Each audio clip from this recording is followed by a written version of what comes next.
Morning, people. I'd like to welcome you. My name is Bridget West Williams, and my pronouns are she, her, hers.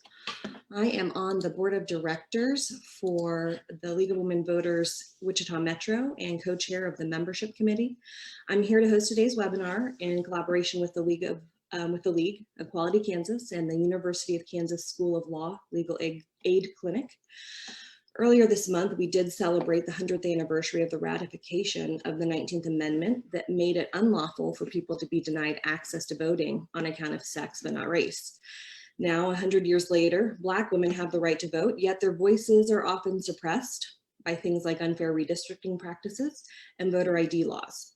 These laws not only unfairly impact communities of color, but transgender and gender nonconforming individuals whose name or gender markers on voter identification documents don't reflect their truth, which leads to difficulties when attempting to vote at the polls.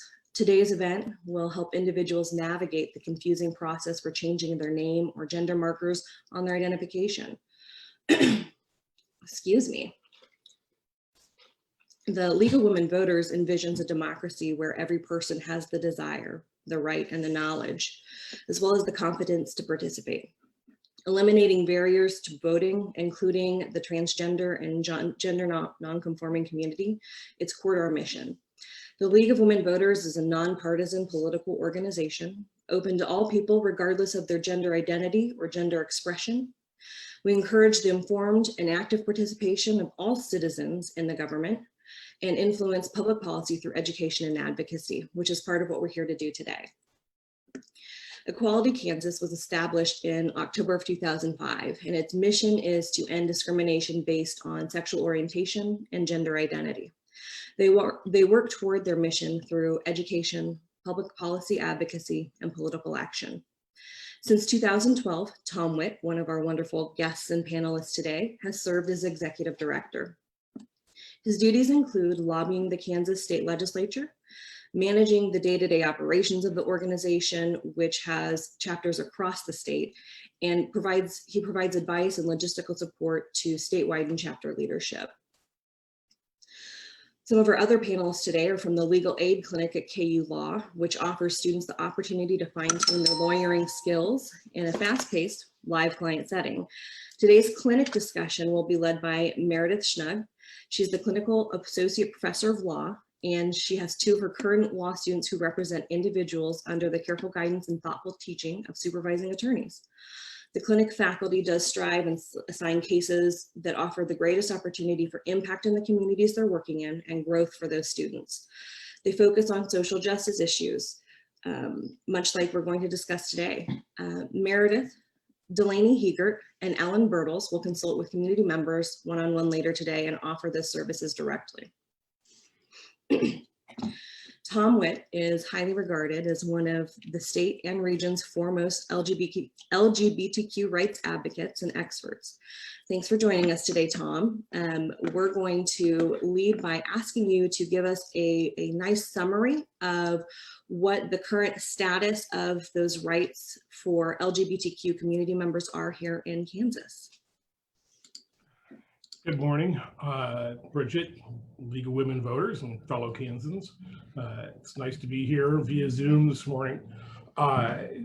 Presently, because of multiple lawsuits against the state of Kansas, mainly Chris Kobach, right now the proof of citizenship requirements, the documentation that a lot of people struggled with, especially transgender and gender nonconforming people, is on hold. And we don't know where the appeals are going to go with that. I think we'll leave that to some of the legal experts that are present today to talk about that. Equality Kansas, back in 2004, when we were getting started, the very first thing that we actually did in 2004 was a voter registration drive in the summer and fall leading up to the 2004 election. And here in the Wichita area, we registered over 700 voters in the LGBT community by going to LGBT bars. There were a lot more then than there are now. By going to LGBT events, and just by doing outreach to families and friends. And then when the November election came around, we did our best to turn those people and their friends and families out to vote for pro-equality candidates. At the time, some of you may remember, we were fighting the constitutional ban on recognition of same-sex marriage. And that's where Equality Kansas got its start, was trying to stop that. Of course, we didn't do such a good job of stopping it. It did pass, but you'll all know that in 2015, the US Supreme Court ruled that marriage is a constitutional right, including for same-sex couples. So when we were forming in the second half of the first decade of this century, trans voting rights were not at the center of our radar. We started hearing from transgender people that they were having a hard time at the polling place in the 2006 and 2008 election cycles. And then, of course, in 2010, Chris Kobach got elected as Kansas Secretary of State, and we went into full 5-alarm fire mode here and immediately started working with the League and with ACLU and other stakeholders to put together a plan to try to slow or stop Kobach's efforts that we knew were coming. Our first meeting to start planning was in the second week of November of 2010, immediately after the election. And in 2011 and 2012, so Equality Kansas, ACLU, League of Women Voters, NAACP were the lead organizations on basically confronting Chris Kobach in person at the State House as he was trying to push unfair, discriminatory voter suppression legislation through. The original version of the so-called SAFE Act, which is what he called his legislation to restrict voting rights. The first couple of versions of that would have quite literally disenfranchised transgender voters in the state of Kansas. It would have been nearly impossible for a trans voter to prove they were who they were under current law in 2011 and 2012. So even though we didn't want any of the SAFE Act to pass, we went out of our way to try to, the Equality Kansas and ACLU, we were really focused on amending the statute as it was being, as it was going through the legislative process. Our focus was on amending the bill to make it easier for transgender and gender nonconforming folk to be able to register and to be able to vote. The biggest problems that trans people have is showing up at a polling place, and now with these ID requirements, not having identification that matches their appearance, or having identification that has the wrong gender on it. And this was compounded by the requirement for birth certificate for qualifying to register to vote. So what we did manage to get put into the law that was not in the original bill was that people could use a passport to register. And at the time, trans people were able to start changing their passports to reflect their true gender. And we also managed to get in there, if somebody's documentation didn't match their appearance, there was a compromise reached with Kobach, although it wasn't a very good one, that would allow a person who didn't match, whose name and gender didn't match their birth certificate, to file an affidavit with the election office, which would then allow them to register to vote. We did this with, we helped a number of transgender people register to vote in 2013 for the 2014 election by completing that affidavit. But it was an awkward process. It could be challenged. And in a couple of cases, it was challenged unsuccessfully, but it was challenged by election officers who didn't want to allow a trans person to vote under their chosen name and their true gender. So Equality Kansas in 2013, we were, we had been in the middle of the fight all through 2011 and 2012 legislative session. So we started pushing to find representation so that we could sue the Secretary of State's office, so that we could sue Chris Kobach. And we filed our lawsuit, it was in August of 2013, with the help of the ACLU. The case was commonly known as Belenky, but it was Belenky and Equality Kansas that sued Chris Kobach over his scheme to split the voter rolls. As a way to get around the proof of citizenship requirement, organizations such as the League of Women Voters and Equality Kansas and others, we were using the federal voter registration form, which did not have a requirement for proof of citizenship on it. All it required was that you attest to your citizenship. So we were registering voters with that. Then Kobach said, well, people who register with the federal form are only going to be able to vote in federal elections. We're not going to let you vote for governor. We're not going to let you vote for Secretary of State. Now convenient for Kobach. We're not going to let you vote for state representatives, Congress and the president. That's it. So we sued Kobach. The case dragged on for a number of years. It eventually got folded into a couple of other lawsuits, which ultimately were successful in stopping his split voter scheme, in stopping his proof of citizenship requirement. But that has us at the current, where we are currently, which is a law on the books that says you have to have proof of citizenship, although that law has been enjoined by federal courts. So it can't presently be enforced. It is on appeal to the best of my knowledge, and if a lawyer wants to jump in here and correct me, to the best of my knowledge, it's on appeal to the US Supreme Court. So the biggest barrier for transgender people in voting is, oh, sorry, I'm getting chat messages popping up and I'll try to ignore them.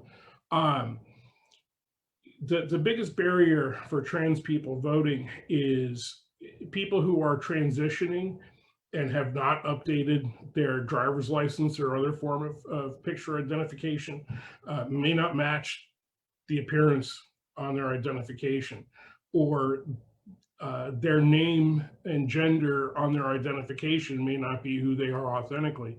So they'll present themselves to a poll worker, and state law says that when you arrive at the polls, you have to state your full name clearly, and you have to state your residence address. And that has to be loud enough for people at the table and registered poll watchers to be able to hear you say those things.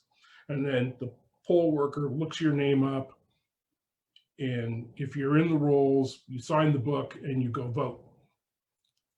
What that does is, in some cases, it outs transgender people right there in front of a table of their neighbors, their potential co-workers, people who are potentially hostile to trans people living openly and authentically. And it puts trans people in danger. And I do know transgender people who, even though they can legally go vote, will avoid voting, especially in person, because they don't want that confrontation at the polling place where they're forced to verbally state their name loud enough for everybody around them to hear, especially if they have to refer to themselves by a dead name, which is just one of the most offensive things you can make a transgender person do, is say, no, I'm not me, I'm some other person. It's very traumatic. And so what we really try to encourage transgender people to do is take advantage of voting by mail. Of course, that's certainly been big news and all over the headlines the past couple of months, but that's been one of our priorities for the past dozen years, since we started becoming aware of the problems that transgender people have when they present themselves in a polling place. So that our goal is to make sure as many individual trans people as possible can exercise their constitutionally protected right to vote. We want everybody to participate. Unfortunately, the other side of the political equation, and if I have time for an anecdote, in 2011, we were in a committee hearing in the House Ethics and Elections Committee. And the chairman of the committee at the time was Scott Schwab, who's now our Secretary of State and oversees voting elections statewide. But Stephanie Mott, who was the vice chair of Equality Kansas at the time, was testifying in the House Elections Committee about the barriers that transgender people faced while voting, even without Kobach's law, and how Kobach's law would make it damn near impossible for trans people to be able to exercise their right to vote. And this newly elected state representative, Terry Lois Gregory from House District 10 down by Baldwin City, which is South Douglas, Northern Franklin County, she looked at Stephanie and she said, and I'm not making this up, I was sitting there in horror. She looked at Stephanie and she said, well, you've made a choice, and if that's your choice, you'll just have to give up your right to vote. Even the Republicans on the committee were stunned when she said that. The committee chairman, even though politically he's not where we are, was at least honest and fair about it. He gavelled Representative Gregory out of order and told Stephanie that she didn't have to answer that kind of question. But Stephanie Mott, being Stephanie Mott, for those of you that know her, kept her calm and very calmly addressed the accusation that she had chosen not to have a right to vote anymore. She spent a few more minutes on the topic. And the hearing went on with a new understanding among the people on the committee that even though you may not agree with people who are transgender, it doesn't mean that trans folks have given up the right to vote. So it was probably that moment which gave us kind of an opening to work on the bill. And again, we didn't want it to pass at all, but we did remove some of the absolute worst of the language that would have just quite literally disenfranchised trans voters. So, you know, we're still pretty pleased with our work on that and our subsequent work in suing Kobach and supporting other people in their litigation. Tom, Yeah. I'd love to ask a couple questions at this point. First, I know that the League of Women Voters, we have a wonderful resource that is vote411.org, and the ACLU has some amazing resources on their website at aclu.org. They have an entire section called Know Your Rights, but what is it that you personally, with all of your work through Equality Kansas and your direct advocacy, what do you recommend that trans or gender nonconforming people do if they do have issues when they go to the polls on election day? Vote by mail. Yeah. Download the vote by mail application, get that filled out, get it sent in now. And as soon as your advance ballot arrives in the mail, fill that thing out and get it turned in. And if you're not comfortable relying on the mail, you can go to your county election office and drop that ballot off. Sedgwick County, the election office is on, the entrance is on Market Street, just north of Central. There's lots of on-street parking there. You zip in, zip out.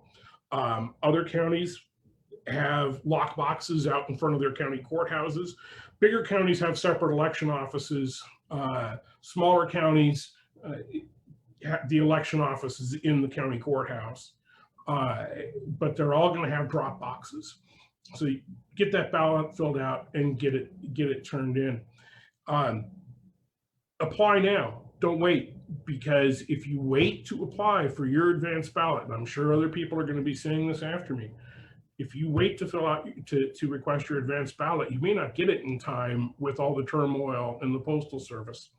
And so the elections offices around the state will be mailing the advance ballots out on October 13th. That is the day they drop them in the mail. So people will start seeing their advance ballots in their mailboxes at home October 15th, probably through the 17th or 18th is when they'll be arriving. I expect the election to really be over pretty much by October 25th, personally. I think most people are gonna, with all the headlines about lines at polling places, fewer polling places. You know, we all saw what happened in Wisconsin in their primaries earlier this year. We saw what happened in Georgia with their primaries this year, with lines that's literally stretched for blocks. People are going to want to avoid that. And so the key is, and I know I'm repeating myself, but some things bear repeating. Get that advance ballot application sent in now, get it returned, and when your ballot comes, get that ballot voted and drop it off at your local county election office. Thank you, Tom. I know that, like I said, we've mentioned several good resources there. We'll be sure to pin these links in the comments on our post here momentarily, as well as when we reshare this video after the live is completed. Make sure that you are going out and using the resources that are there. Like Tom said, it's extremely important to check your registration status, update it as necessary if you've moved recently, and ensure that you have selected and gone through the process to do a vote by mail. You can go to vote411.org. That is a site that the League of Women Voters has curated and worked hard to collect tons of useful information for voters. The ACLU.org also has a Know Your Rights section of their website. And if you want to be involved at Equality Kansas, they have great volunteer opportunities and work that they do across the state. So Tom, can you tell us a little bit more about how individuals can become involved in Equality Kansas in your efforts? So we do have chapters across the state. Our active chapters right now, and they're all volunteer led, and chapters kind of come and go over time. Our active chapters right now are the KC Metro chapter, which is primarily Johnson and Miami counties. We've got the Northeast chapter, which is Wyandotte, Leavenworth, and Atchison counties. We've got the Topeka area chapter, the North Central chapter, which is Salina and surrounding areas. We've got the South Central chapter, which is Wichita and the half dozen counties around us here. We are restarting, we're actually literally in the process of restarting our Hutchinson chapter, which is Reno, Stafford, Rice, and a few other of those central Kansas counties. We're also in the process of establishing a Northwest chapter. We've got people already working to get that chapter set up, and there's the volunteers there are spread across 5 counties from Hayes to Goodland along the I-70 corridor. So if you go to our website at eqks.org, you can go to the chapter section, see which one is closest to you, and drop chapter leadership there an email. What most of the chapters have been focused on is passing non-discrimination ordinances locally. We're up to 20 cities in the state of Kansas now that have local non-discrimination ordinances that are fully inclusive of sexual orientation and gender identity. It currently covers 1.1 million Kansans, our local NDOs, which is over a third of the population of the state. Our latest initiative is we are working with Trevor Project to pass local bans on conversion therapy, which is the practice of, basically praying the queer away.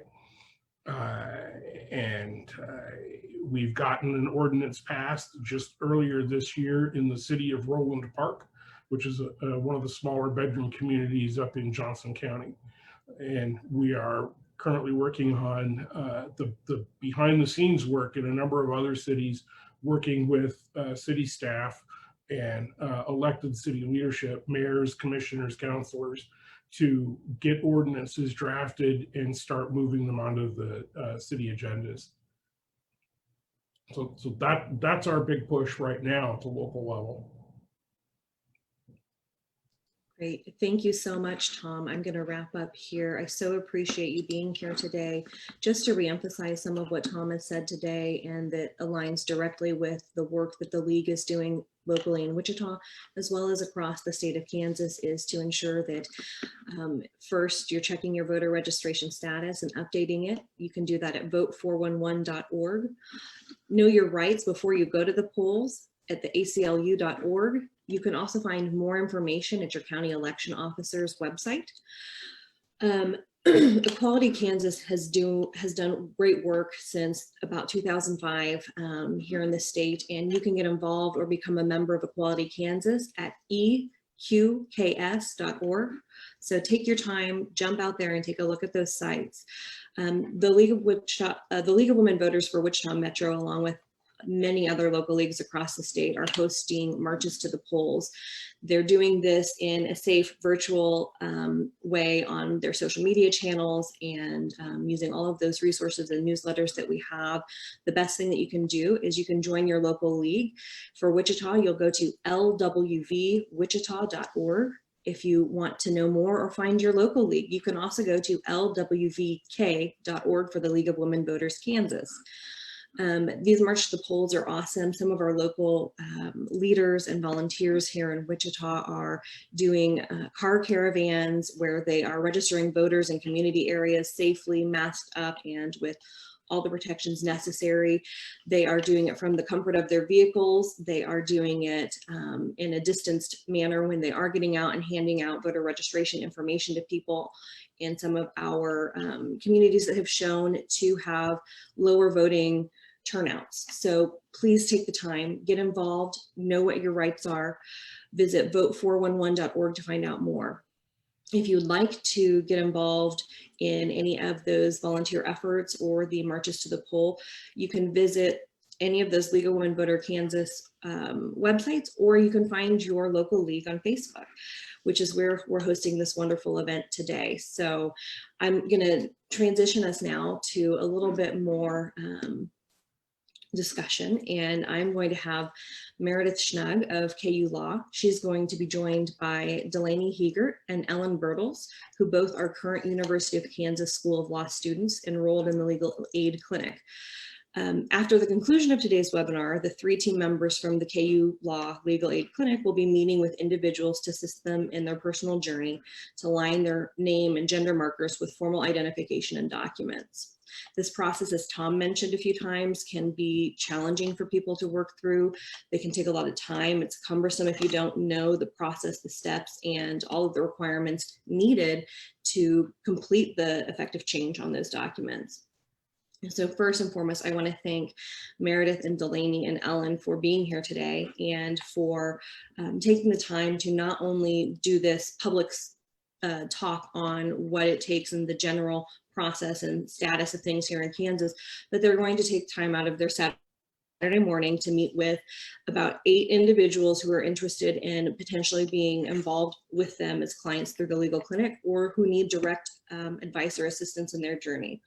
So thank you for taking the time to be here today, and for presenting the public with some general information about the current process. And what all citizens of Kansas need to vote is legal identification, and identification that reflects their true name and their true gender. So please, Meredith, Delaney, and Ellen, I am going to turn this over to you now, and I will go ahead and update some of these and get you pinned in.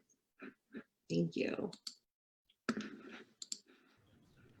Well, thank you so much, Bridget, for that introduction, and Tom for your comments this morning.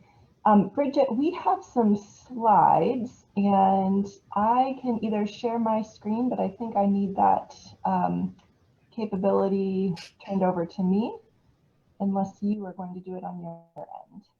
you should have that permission now if you'd like to share that, Meredith. Got it. Thank you so much.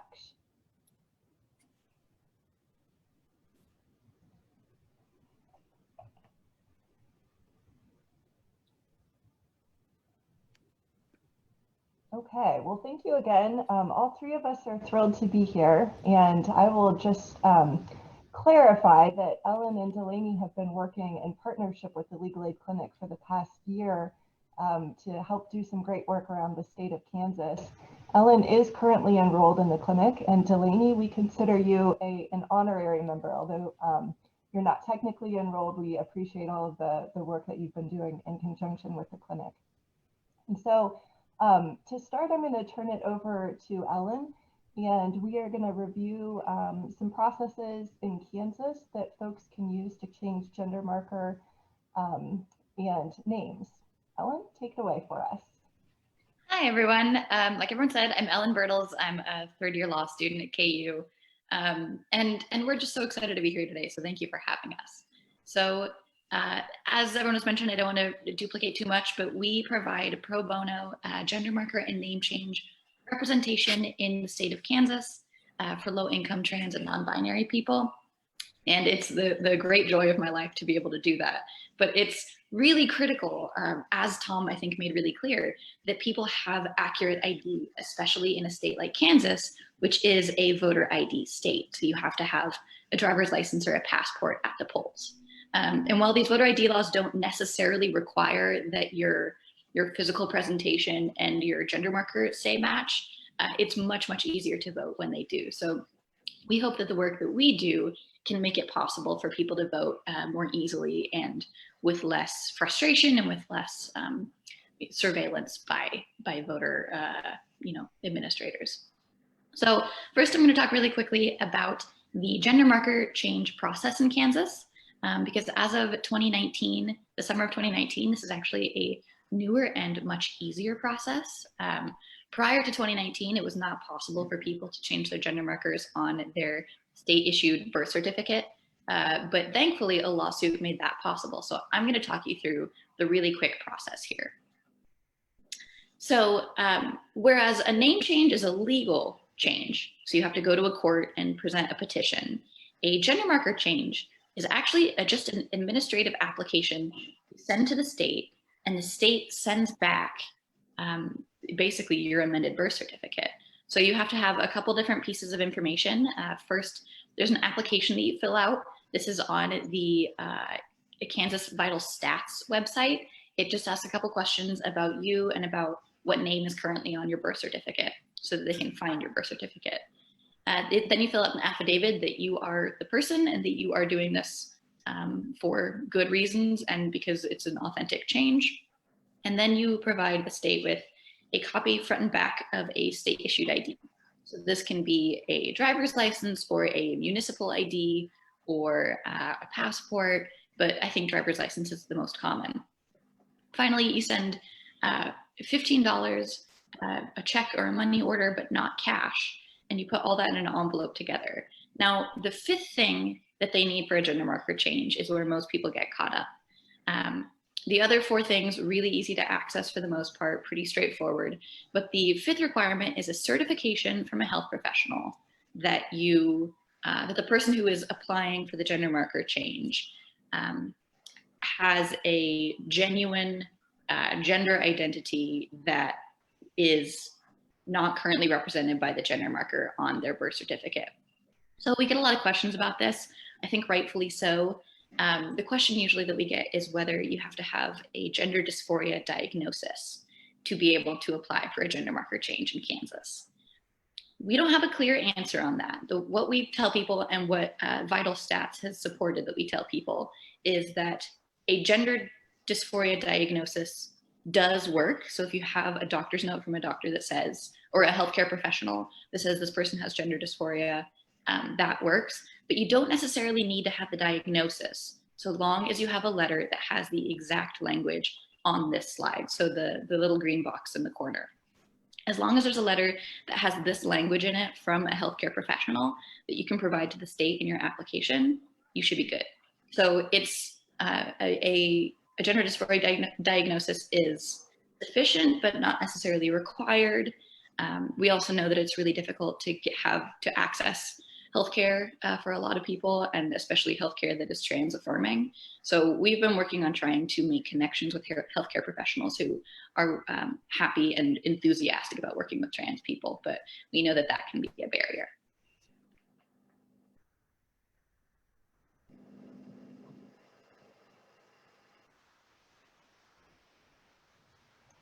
Okay, so next we're going to talk a little bit about the process for changing your name in the state of Kansas.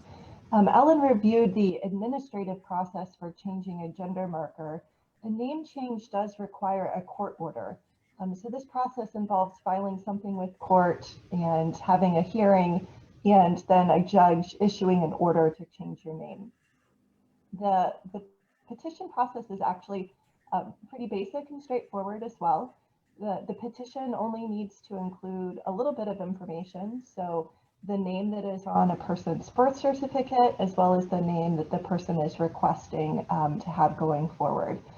And the person filing for a name change has to be a resident of Kansas for the past 60 days. All of these requirements, by the way, are contained in Kansas statutory law. And this law applies to all individuals who are seeking a name change for whatever reason. One part of the process that can be a little bit tricky is that the court is going to determine who interested parties are that have to be provided notice that you're interested in changing your name. For the most part, interested parties means creditors, so people that you may owe money to. And the statute requires that those interested parties be served with notice, either by publication or a different method as approved by the court. Publishing notice in the newspaper that you are seeking to change your name is obviously concerning and raises a lot of privacy and safety issues. So we routinely ask the court for permission to notify creditors or other interested parties by certified mail. And we've never had a problem, at least in Douglas County, having that granted. I don't have a great sense for how that is around the rest of the state, but my understanding from most individuals that we've talked to is that it's possible to get that certified mail permission. But the court does ultimately have discretion in how to order that notice by service.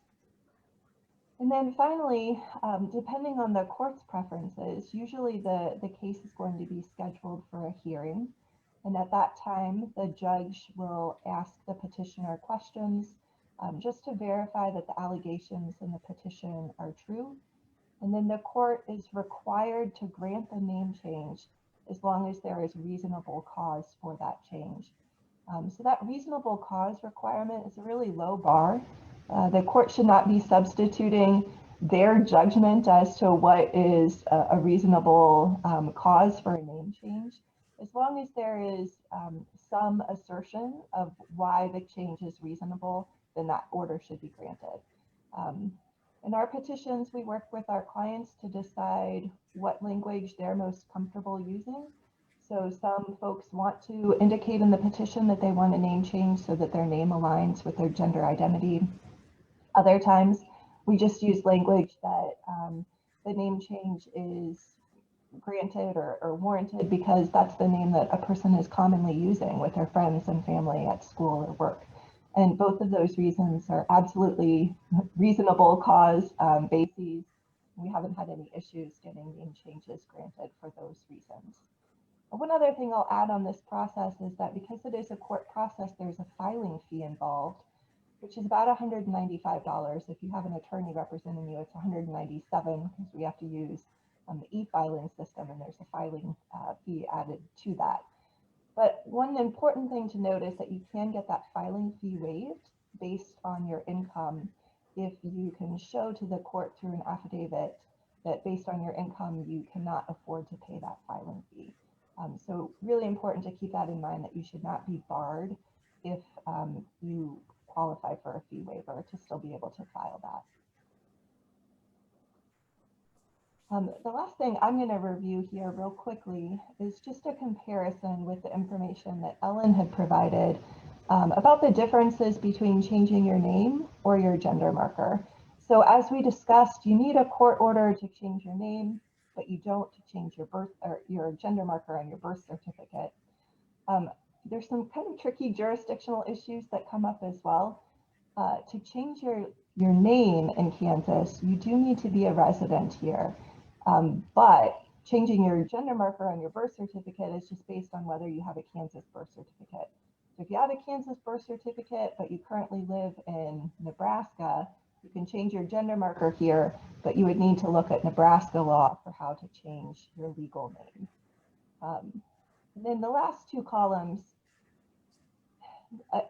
once you get your name change order, it does not magically change your birth certificate. You have to go through the process of submitting that to Vital Statistics and requesting that amendment. However, the administrative process for getting a gender marker changed does automatically change your birth certificate. And for both of these processes, to change your other identification documents, you have to submit specified paperwork. It's kind of a different process for each of these different documents in order to change them. And I'm going to turn it over now to Delaney, who's going to talk a little bit more about kind of that complicated process of getting all of your documents aligned. All right.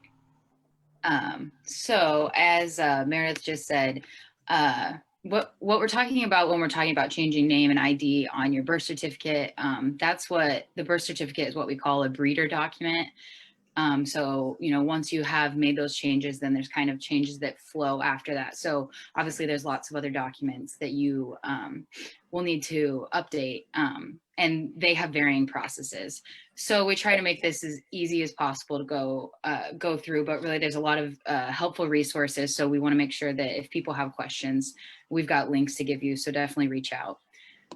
But with that said, so to what Ellen was talking about with the gender marker process, and talking about whether we actually need a GD diagnosis or the language used. Basically, we just want to flag that when you change your gender marker on your driver's license in Kansas, your passport, your social security, those will all also require a physician's letter. However, they require different language than what the birth certificate requires, the birth certificate gender marker change requires. So they will ask for a physician to say that you have been receiving the appropriate clinical treatment for gender transition. And so these can vary for driver's license, passport, and social security, what that means. So as I said, to make it simple, we try to just there's lots of really step-by-step guides that will go through and have the explicit language flagged. So just wanted to make sure that folks were aware that's a different linguistic process. But it's really just collaborating with, as Ellen was saying, finding competent providers that are in the area. That's something that we've been trying to build, as well as a database of providers around the state. So that's something, you know, we're willing to help out with as well. And then the last bullet here, there are other documents outside of, you know, just getting the physician's letter that are required for these other document gender marker changes. And right here we have kind of a universal resource from NCTE that provides a summary of all these different processes. So that's really, NCTE has kind of a one-stop shop for a lot of these, and it's really helpful. So I know that wasn't really explicit, but it's kind of, as I said, varies on each thing. So as you get through those, or once you've got your breeder document changed and you're moving on to these steps, make sure that, you know, you reach out for resources, and we can help with that along the way. And also, here's some more resources for you.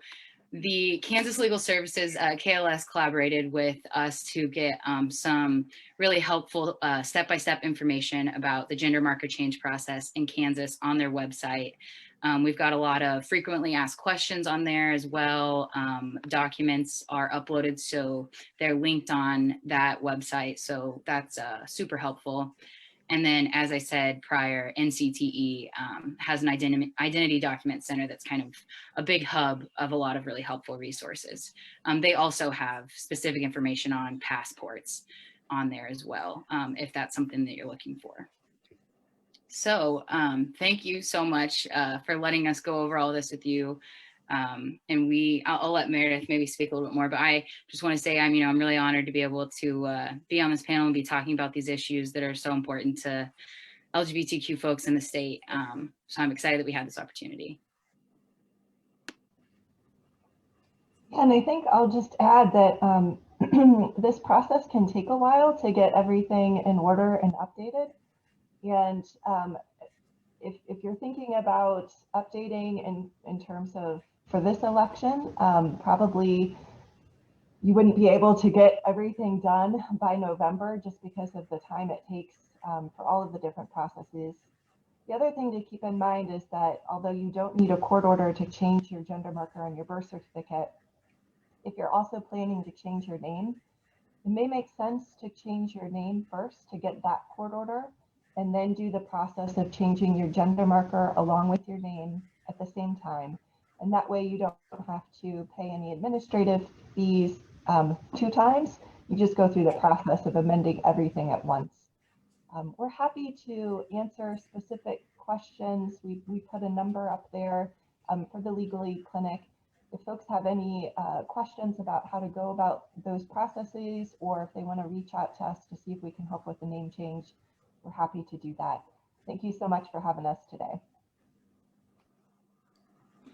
Thank you so much, Meredith, Delaney, and Ellen. You all are amazing. I know we have several individuals looking forward to their individual sessions with you this morning and into the noon hour. Just one more time, Meredith, I would love it if you would give the information for the phone number, or if they'd like to learn more, where can they go to learn more about you and your program?